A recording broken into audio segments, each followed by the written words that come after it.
बखान क्या करूं मैं, राहोगे ढेर का, चपटी भगोट में है खजाना कुबेर का।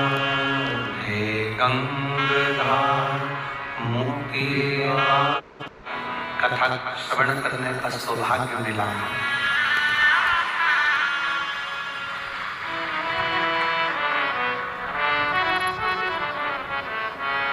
और बड़े सौभाग्यशाली हैं आप और हम सभी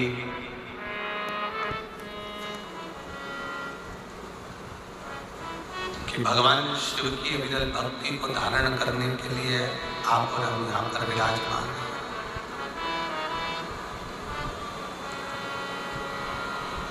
बस एक ही निवेदन है कि दिल से, हृदय से जितनी देर कथा में बैठो, जितनी देर सत्संग में बैठो, जितनी देर भगवान की विरल भक्ति को धारण करने के लिए बैठो, उतनी देर अपना दिल भगवान की इस पवित्र कथा की ओर लगा करो।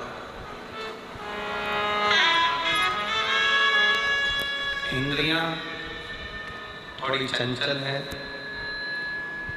और इंद्रियों की चंचलता के कारण भगवान की भक्ति नहीं हो पाती।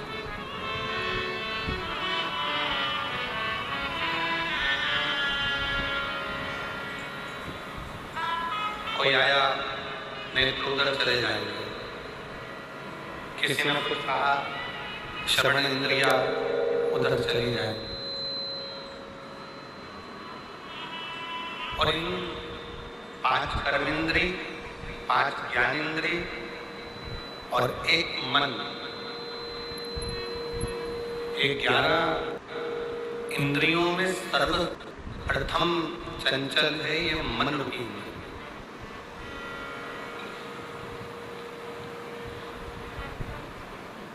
जब भगवान की कथा को स्मरण करने के लिए बैठोगे, धारण करने के लिए बैठोगे, तो ये मन रूपी इंद्री सबसे पहले डोलेगी, मन विचलित होगा, भटकेगा। तब शिव कथा करती है कि इस मन को केंद्रित कर कर भगवान शंकर तक लेकर आना पड़ेगा।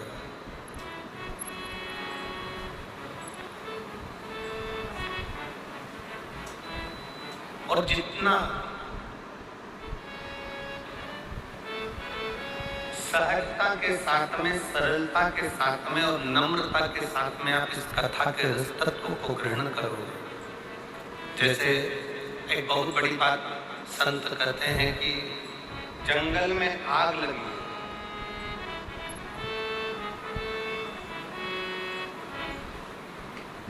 और जंगल में आग लगी है और बड़े बड़े वृक्ष जल रहे हैं, बड़े बड़े घास जल रही है, वृक्ष जल रहे हैं, पूरा जंगल धधक कर जल रहा है। पर जंगल में आग लगने पर वृक्ष जल रहे हैं, घास जल रही है, पर पूरा जंगल जलने के बाद जब देखा गया तो उसमें जो छोटी छोटी दुर्वा थी, छोटी छोटी जो घास थी, छोटी छोटी धूप थी, वो दुर्वा नहीं जली, वो बच गई।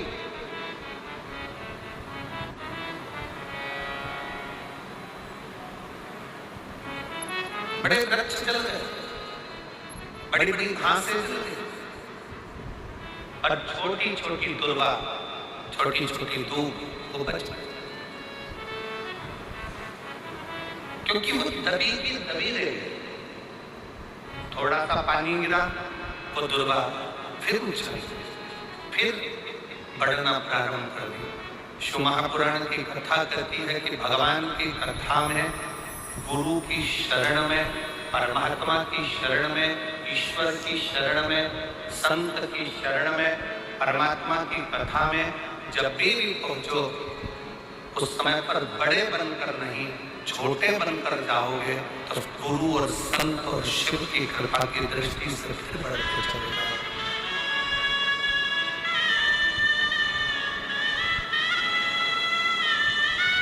थोड़ा छोटा बनकर एक बड़ा सुंदर प्रसंग पहले भी कथा में कहा है, आज फिर कहते हैं कि एक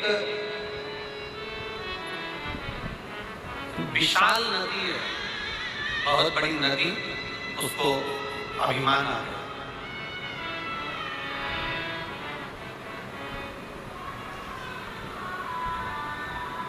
और बहुत बड़ी नदी को जब अभिमान आया, बहुत बड़ी नदी को जब अहंकार आया, अभिमान आया, तो उस नदी ने समुद्र से कहा, समुद्र मैं दुनिया की सबसे बड़ी नदी हूं और बड़ी विशाल।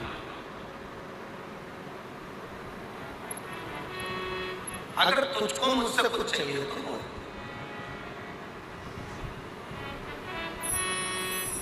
मैं दुनिया की सबसे विशाल नदी हूं, सबसे बड़ी नदी हूं, समुद्र, तुझे कुछ चाहिए हो तो मुझसे बोल।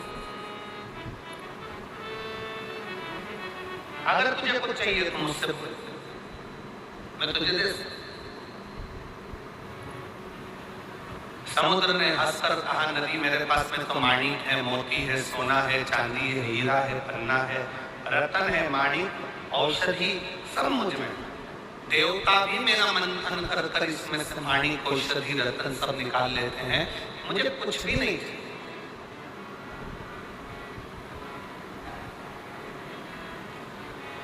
कुछ तो मांग ले समुद्र।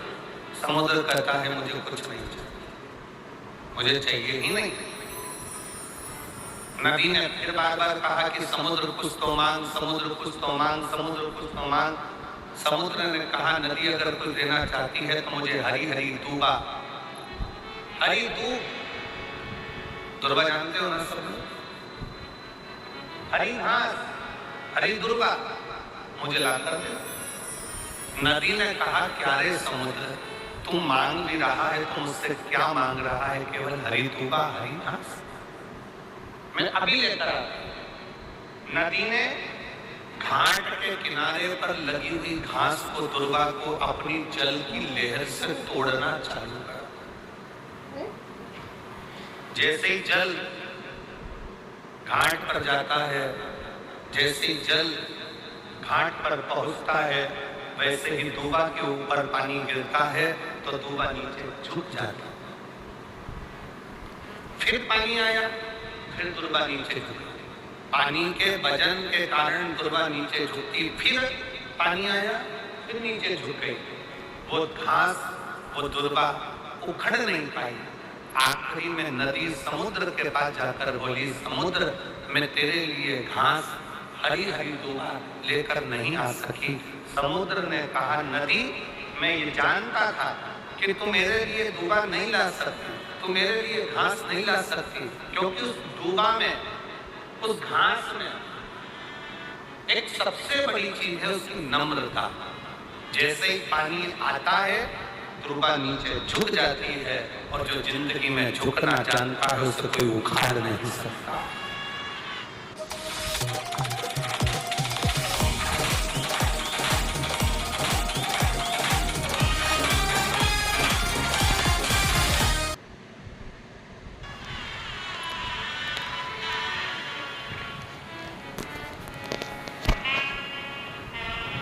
जो झुकना जानता है उसे कोई उखाड़ नहीं सकता।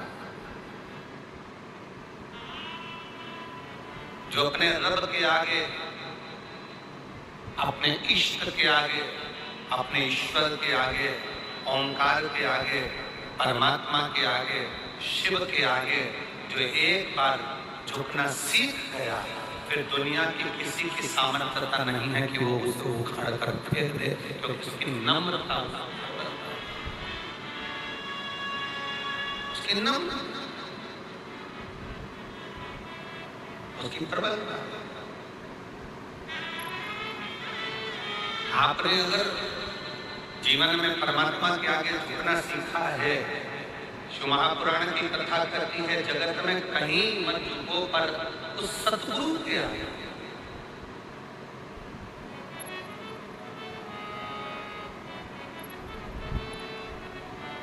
उस परमात्मा के आगे। आप दुनिया में कहीं मत झुको पर उस सतगुरु के आगे, उस परमात्मा के आगे, उस इष्ट के आगे, उस ईश्वर के आगे, शिव के आगे, घर के बड़ों के आगे, घर के बुजुर्गों के आगे जिसने झुकना सीख लिया, फिर दुनिया की कोई सामर्थ्यता नहीं कि तुम्हें उखाड़ कर कहीं फेंक दे या तुम्हें कहीं खड्डे में।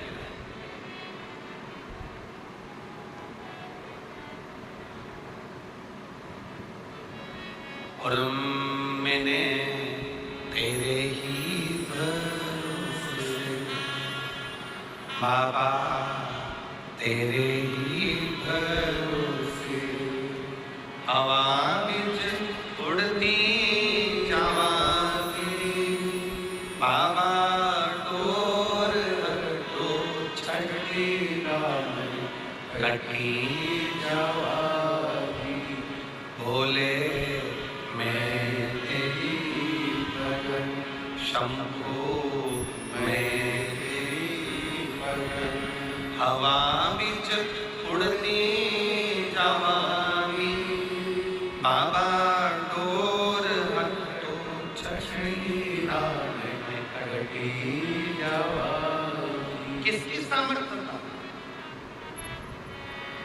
महापुराण की कथा में एक कथा आती है देवराज नाम के ब्राह्मण,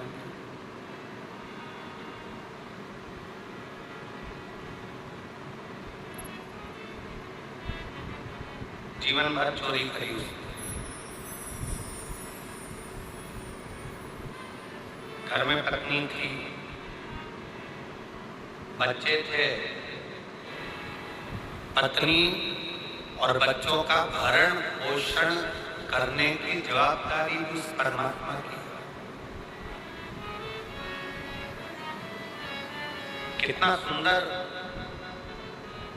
शिवपुराण में बात आती है कि एक बार माता पार्वती जी ने शिव जी से पूछ लिया था, क्या घर में बहुत गरीब कोई व्यक्ति है, बहुत गरीब बड़ा है, उसके पास में कुछ भी अपने बच्चों का पालन कर रहा है, अपने परिवार को पाल रहा है, अपने परिवार को लेके चल रहा है, पुरुष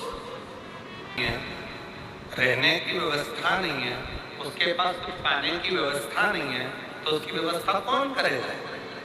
शंकर भगवान माता पार्वती जी से कहते हैं, पार्वती एक बात अपनी बुद्धि में बिठा कर रखना, किसी के घर में अगर कोई बच्चा जन्म लेता है तो उसके जन्म के पहले माँ के स्तनों में दूध दे दिया जाता है, किसी के आने से पहले उसकी व्यवस्था कर दी जाती है।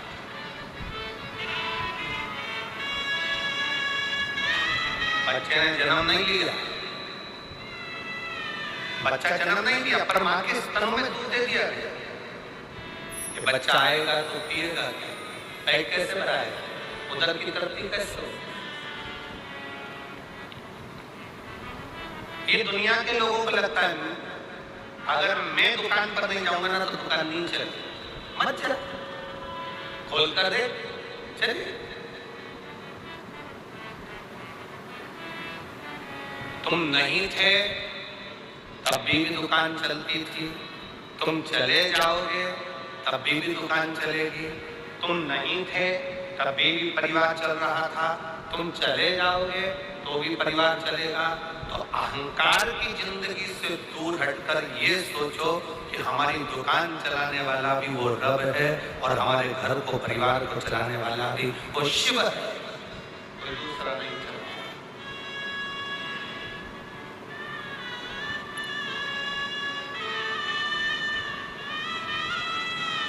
आप में से कई जीजियां मेरी बैठी हैं, कई जीजा मेरे से बैठे हुए हैं, पड़ोसन ने मना कर दिया, मेरे पास तो गाड़ी में जगह नहीं है, मैं तुझे नहीं ले जा सकती, फिर भी वो कथा में आके बैठ गई। सबसे पहले वो जो बाद में आई गाड़ी से, उसने कहा मेरी गाड़ी में तो जगह नहीं थी, ये कैसे आके बैठ गई? तो तुम लेकर नहीं आओगे तो वो तो लेकर जाएगा, कैसे कैसे हाथ पकड़ कर पहुंच जाएगा।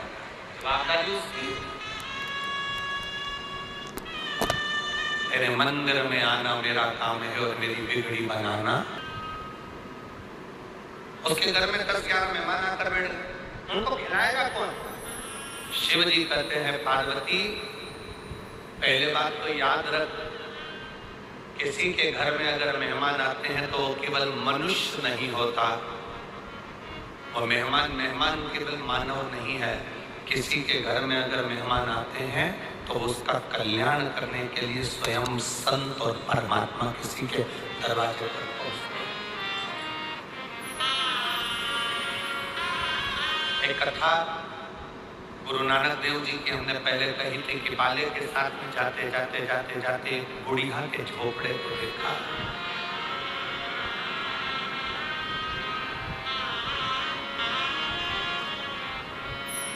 बड़े बड़े महल थे, उस महल में गुरु नानक देव जी नहीं रुके।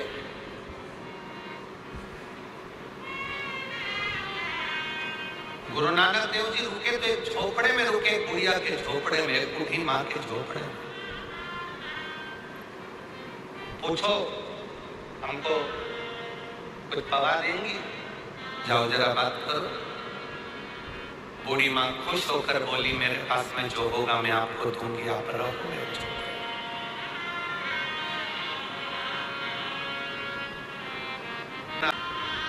अपन चले। एक वर्ष के बाद गुरु नानक देव जी बाले के साथ फिर घूमते घूमते आए। भ्रमण करते करते जब वहां पहुंचे, बाले से कहा यहाँ रुकने की व्यवस्था देखो। तो बाले देखने के लिए गया कि वो बूढ़ी माँ का जो टूटा हुआ झोपड़ा था, वहां तो 4 मंजिल का महल बना हुआ था। बाले ने गुरु नानक देव जी से कहा कि गुरुदेव, वो बूढ़ी माँ तो बहुत भिक्षुक सी थी, जिसके पास में खाने के निवाले नहीं थे, अन्न का दाना नहीं था, सोने के लिए पलंग नहीं था, हमको अंदर सुलाकर खुद बाहर जाकर सो गई थी। उसका ये 4 मंजिल का झोपड़ा महल कैसे बन गया 4 मंजिल का? गुरु नानक देव जी ने कहा, कभी